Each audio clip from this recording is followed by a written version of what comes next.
નમસ્કાર, હું હર્ષ Rathod, India news ગુજરાતમાં આપનું સ્વાગત છે। સમાચારની શરૂઆત કરીશું મોટા સમાચારથી। વાત કરીશું કે જ્યારે પૂર્વમાં એક ઘટના અમદાવાદ પ્લેન ક્રેશની ઘટી હતી। અમદાવાદ પ્લેન ક્રેશની ઘટનાનો મામલો છે આ સામે આવ્યો છે। આપને જણાવી દઈએ કે સૌથી મોટો મુદ્દો છે, ગરમ મુદ્દો છે ને આ મુદ્દા ઉપર આજે આપણે ચર્ચા કરવાના છે, કારણ કે આ મુદ્દાને લઈને અત્યારે હાલ લોકોમાં એક ચર્ચાનો વિષય બની રહ્યો છે, કેન્દ્રિત થઈ રહ્યું છે તેના ઉપર ધ્યાન, કારણ કે સૌથી વધુ આ મુદ્દો સામે આવ્યો છે અમદાવાદ પ્લેન ક્રેશનો મામલો છે।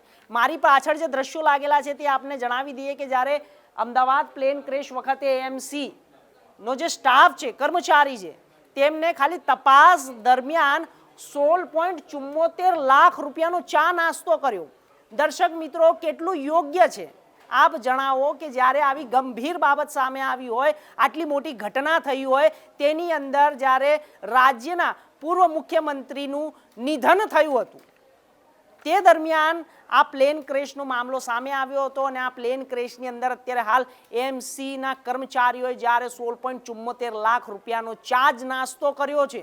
દર્શક મિત્રો, કારણ કે જ્યારે આ ઘટના સામે આવી, તપાસ કરવામાં આવી અને આ તપાસ દરમિયાન વધુ વિગતો સામે આવી અને જ્યારે સમિતિ બની કે આનું બિલ કેટલું છે, કેટલું રજૂ કરવાનું છે, તે બાબતો ઉપર વાત થઈ અને આ બાબતોમાં વાત કરતાં કરતાં જાણવા મળ્યું કે એએમસીના કર્મચારીઓ જ્યારે 16.74 લાખ રૂપિયાનો તો ખાલી ચા નાસ્તો કરી ગયા છે, પ્રજાના પૈસે લીલા લહેર કરી છે।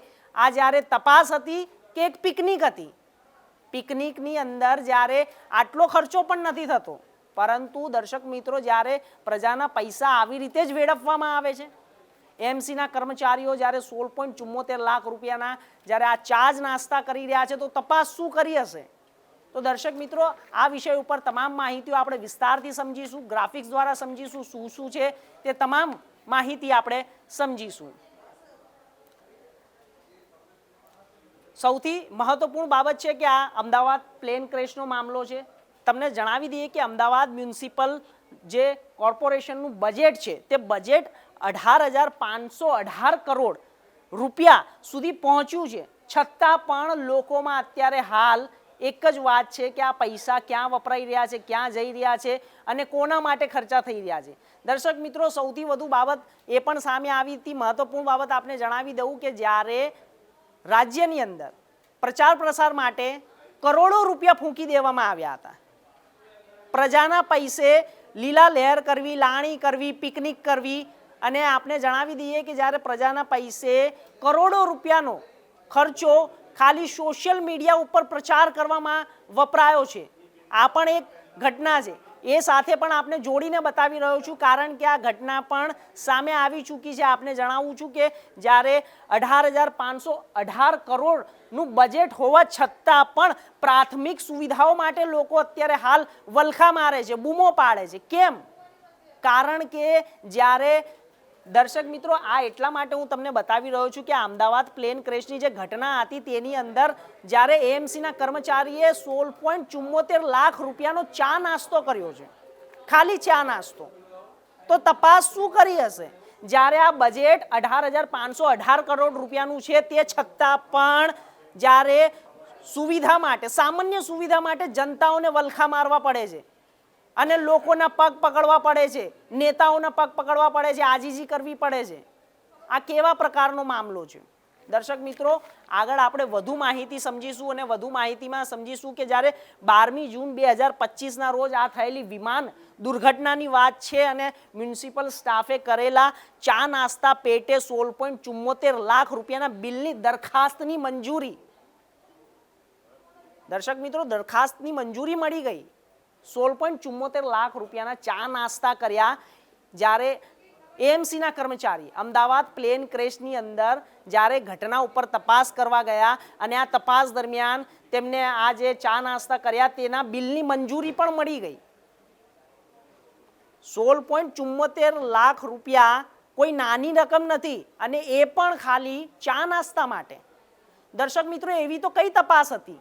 આમાં એક પ્લેન ક્રેશ દુર્ઘટના થયું હતું, તેની અંદર જ્યારે જનતાનો મરો થયો હતો, સામાન્ય નાગરિક મરી ગયું હતું, તેમનું નિધન થયું હતું અને તેની અંદર રાજ્યના પૂર્વ મુખ્યમંત્રી પણ હતા। તો દર્શક મિત્રો, વિજય રૂપાણી જ્યારે એ જ પ્લેનમાં સવાર હતા, હું આ એ જ પ્લેનની વાત કરી રહ્યો છું ને એ જ પ્લેનની અંદર ગુજરાત રાજ્યના પૂર્વ મુખ્યમંત્રી વિજય રૂપાણી પણ હતા. અને આ એટલા માટે સામે આવી રહ્યું છે કારણ કે જ્યારે ચા નાસ્તાની અંદર 16.74 લાખ રૂપિયા ખર્ચી નાખવામાં આવ્યા છે, તો આ જનતાના પૈસે લાણી છે, વહેંચણી છે અને આ પિકનિક મનાવવામાં આવી રહી છે. દર્શક મિત્રો, આવું સંકેતો મળી રહ્યા છે. તો આગળ પણ આપણે વાત કરીશું કે જ્યારે પાણીની બોટલ, દૂધ અને બિસ્કિટ, દર્શક મિત્રો સૌથી પહેલાં તો વિસ્તારથી સમજીએ કે જ્યારે આ અમદાવાદ પ્લેન ક્રેશનો મામલો છે તેની અંદર 16.74 લાખ રૂપિયાના જે ચા નાસ્તાના જે બિલ મંજૂર કરવામાં આવ્યા હતા તેની વાત છે. તો પાણીની બોટલ, દૂધ અને બિસ્કિટના વ્યવસ્થા કરી સેવાભાવી સંસ્થાઓને પણ વિતરણ કરવામાં આવ્યું હતું એવો દાવો કરાયો છે. દર્શક મિત્રો, આપને હું જણાવી દઉં કે હવે વધુ આ વિસ્તારને સમજીશું, માહિતીને વિસ્તારથી સમજીશું કે જ્યારે ચા, દૂધ, બિસ્કિટ અને આ તમામ વસ્તુઓને જ્યારે સેવાભાવી સંસ્થાઓને આપી દેવામાં આવી હતી તેવો દાવો કરવામાં આવ્યો છે. તો આ દાવા કેટલા સાચા છે, કેટલા પોકળ છે તે સાબિત થશે. પરંતુ આવનારા સમયની અંદર જ્યારે હાલ જોવામાં આવી રહ્યું છે કે ખાલી પાણીની બોટલ, દૂધ અને બિસ્કિટના આ જે ખર્ચો કરવામાં આવ્યો હતો તે સેવાભાવી સંસ્થાઓને આપી દેવામાં આવી અને આ સેવાભાવી સંસ્થાઓને આપી દેતા શું સામે આવ્યું? 16.74 લાખ રૂપિયાના બિલ પાસ થઈ ગયા અને લોકો ચા નાસ્તો કરીને નીકળી ગયા, પરંતુ કોઈ કામ નહીં, કોઈ તપાસ નહીં. તપાસમાં શું સામે નીકળીને આવ્યું છે એ પણ એક જાણકારીનો વિષય છે. તો આગળ આપણે વાત કરીશું કે ઘટનાની 8 મહિના પછી છેક 27મી ફેબ્રુઆરીએ ઘટનાના 8 મહિના પછી 27મી ફેબ્રુઆરીએ સ્થાયી સમિતિની આ અંગેની બેઠક યોજાઈ અને આ બેઠકમાં જ્યારે 16.74 લાખ રૂપિયાના આ બિલોને મંજૂર કરવામાં આવ્યા. દર્શક મિત્રો, આ એક પિકનિકથી ઓછું નથી. દર્શક મિત્રો, જ્યારે કોઈ કર્મચારી તપાસ કરવા જાય છે અને તપાસ કરવા જાય છે તો તેનું કામ તે કેટલી ઈમાનદારી સાથે કરે છે, કેટલી પ્રમાણિકતાથી કરે છે અને કેટલા મનથી કરે છે તે મહત્વપૂર્ણ વિષય છે. કારણ કે ઘટનાઓ આવી દેશની અંદર, રાજ્યની અંદર ઘટનાઓ થાય છે, પરંતુ આવી ઘટનાઓ પાછળ જ્યારે કર્મચારીઓ, સરકારી કર્મચારીઓ કેટલા લાભ અને કેટલી સુવિધાઓ મેળવે છે તે હું આપને બતાવવા માંગુ છું. કારણ કે 16.74 લાખ રૂપિયાનો આંકડો નાનો નથી દર્શક મિત્રો. એટલા માટે નાનો નથી કે ખાલી ચા, નાસ્તો, બિસ્કિટ અને પાણીની બોટલમાં જ આ લોકોએ 16.74 લાખ રૂપિયા વાપરી નાખ્યા છે. દર્શક મિત્રો, પાણીની વ્યવસ્થા એટલે કે આ તો સામાન્ય વ્યવસ્થા છે. તમે કોઈના ઘેર જાઓ કે કોઈના દુકાને જાઓ કે કોઈ પણ સમાજની અંદર જાઓ તો તમને કોઈ પણ પાણી માટે ના પાડે. દર્શક મિત્રો, જ્યારે પાણીની અંદર બી આપણે જણાવી દઈએ કે કેરબાઓ આવતા હોય છે પાણીના, તો લોકોને, કર્મચારીઓને જ્યારે સાદું પાણી પીવાની જગ્યાએ બોટલો કેમ મંગાવી પડે છે, દૂધની બોટલો કેમ મંગાવી પડે છે? મને એ નથી સમજાતું કે આવી રાજઠાઠ, આવી શાહી જે જીવન જીવવું એ બી સરકારી કર્મચારીઓ અને સાથે સાથે આ સરકારી કર્મચારીઓએ જે આ ચા નાસ્તા કર્યા છે એ નાસ્તાના બિલ પણ મંજૂર થઈ જાય છે. તો દર્શક મિત્રો, આ ખૂબ જ મોટી વાત છે. તો આગળ આપણે એ પણ સમજીશું કે સૌથી મહત્વપૂર્ણ બાબત એ બી છે કે ચા નાસ્તા, પાણી, દૂધ, બિસ્કિટ માટે થયેલી, રચાયેલી આ જે સંસ્થા છે તે સંસ્થાની બેઠકની અંદર લોકોમાં પણ હવે એક ચર્ચાનું કેન્દ્ર બની ગયું છે. કારણ કે જે આ રકમનો આંકડો છે તે લોકો માટે એક ચર્ચાનો વિષય બની ગયો છે. ચર્ચાનો વિષય એટલા માટે બન્યો છે કારણ કે આ આંકડો જેવો છે કે ખાલી ચા, બિસ્કિટની અંદર, નાસ્તા કરવાની અંદર જ ખાલી 16.74 લાખ રૂપિયા ઉડાવી દેવામાં આવ્યા છે. એનું બિલ પણ મંજૂર થઈ ગયું છે. તો આવી રાજાશાહી જે સરકારી કર્મચારીઓ ભોગવી રહ્યા છે પ્રજાના પૈસે, જનતાના પૈસે, શું આ યોગ્ય છે? તો હવે આગળ વાત કરીશું. આપણે તમને જણાવી દઉં કે આખો આ ગ્રાફ મારી સામે છે અને કઈ રીતે આ ગ્રાફને સમજીશું તે પણ હું આપને જણાવું ને વારાફરતી આખા વિસ્તારથી આ ગ્રાફને સમજીશું. સૌથી મહત્વપૂર્ણ બાબત એ છે કે જ્યારે આ આખા ગ્રાફમાં તમને સમજવા જેવું એ છે કે ગુજરાતના 8 થી 10 ઉદ્યોગ ઈરાન અને યુદ્ધની મંદીની અંદર સંપડાઈ જશે.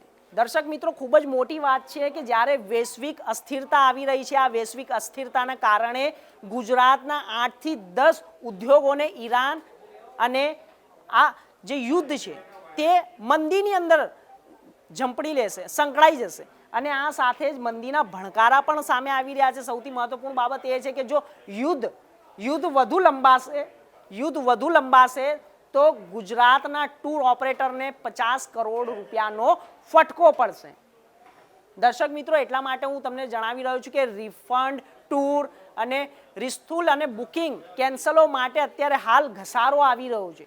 સૌથી મોટી વાત છે કે જો યુદ્ધ લંબાશે તો ગુજરાતના ટૂર ઓપરેટરોને 50 કરોડ રૂપિયાનો ફટકો પડશે. દર્શક મિત્રો, આ કોઈ નાની રકમ નથી. ને આ બાજુ પણ વાત કરવામાં આવે તો વૈશ્વિક અસ્થિરતાના કારણે ગુજરાતના 8 થી 10 ઉદ્યોગોને મંદીની અંદર સંપડાઈ જવું પડશે અને આ સાથે જ્યારે અટવાયેલા ગુજરાતી પ્રવાસીઓને ઓમાનથી પરત લાવવાની અત્યારે હાલ કવાયત પણ ચાલી રહી છે અને આ સાથે તેમની સીધી વાતચીત પણ કરવામાં આવી રહી છે. જ્યારે 44 ગુજરાતીઓ ઓમાનમાં ફસાયેલા છે, ઓમાનની અંદર આ 44 ગુજરાતીઓને પાછા લાવવાની પણ વાત કરી રહ્યા છે. જો યુદ્ધ લંબાશે તો ગુજરાતના ટૂર ઓપરેટરોને જ્યારે 50 કરોડથી વધુનું નુકસાન થશે તો આ વૈશ્વિક સ્તરની જે અસ્થિરતા છે તે ગુજરાત પર પણ પડશે. તો દર્શક મિત્રો, આ મેં તમને આખો ગ્રાફ સમજાયો કારણ કે જે અત્યારે હાલ સ્થિતિ વિશ્વની અંદર ચાલી રહી છે તે વિશ્વની અંદર સ્થિતિના કારણે જે ગુજરાત ઉપર પડઘો પડશે તો જ્યારે ઉદ્યોગોને પણ મોટું નુકસાન થશે, વ્યાપારને પણ મોટું નુકસાન થશે. આ નુકસાનના કારણે હાલ બજારની અંદર, ગુજરાતના બજારોની અંદર અસ્થિરતા સામે આવી રહી છે. તો હાલ સમાચારોમાં બસ આટલું જ. દેશ દુનિયાના તમામ સમાચાર માટે જોતા રહો ઇન્ડિયા ન્યૂઝ ગુજરાત. નમસ્કાર.